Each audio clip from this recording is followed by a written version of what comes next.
ഈ വീഡിയോ കാണുന്ന എല്ലാവരും ഈ സഹോദരിയെ ചേർത്ത് പിടിക്കണേ, സഹായിക്കണേ. ആ സഹോദരി ഭർത്താവിനോട് ചോദിക്കുന്നത് കേട്ടില്ലേ, ചേട്ടാ ഞാൻ രക്ഷപ്പെടുമോ എന്ന്. നിങ്ങൾ തീർച്ചയായിട്ടും രക്ഷപ്പെടും, ഉറപ്പായിട്ടും.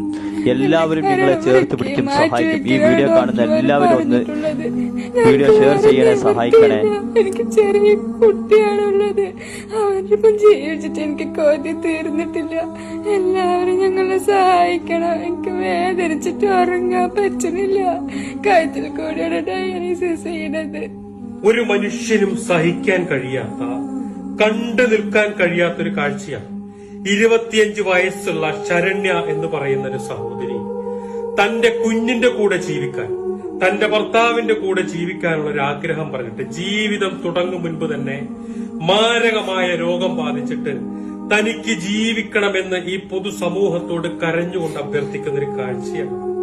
കരൾ രോഗം ബാധിച്ച്, കിഡ്നിക്ക് രോഗം ബാധിച്ചിട്ട് ഡയാലിസിസ് ചെയ്യുകയും കരൾ രോഗം ബാധിച്ച് രക്തം ഛർദ്ദിക്കുന്ന ഒരു അവസ്ഥയിലേക്ക് ഈ കുഞ്ഞു ശരീരം മാറുന്ന ഒരു ദയനീയമായിട്ടുള്ള ഒരു കാഴ്ചയാണ്. തന്റെ കുട്ടിയോടൊപ്പം ജീവിക്കാൻ തുടങ്ങും മുന്നേ മാരകമായ അസുഖം ബാധിച്ചിട്ട് ഇന്ന് കോഴിക്കോട് മൈത്ര ആശുപത്രിയുടെ ഈ ബെഡിൽ ഇങ്ങനെ കിടക്കുമ്പോ ഈ സഹോദരിയുടെ ജീവൻ രക്ഷിക്കാൻ വേണ്ടിയിട്ട് നിങ്ങൾ എല്ലാവരും സഹായിക്കണം.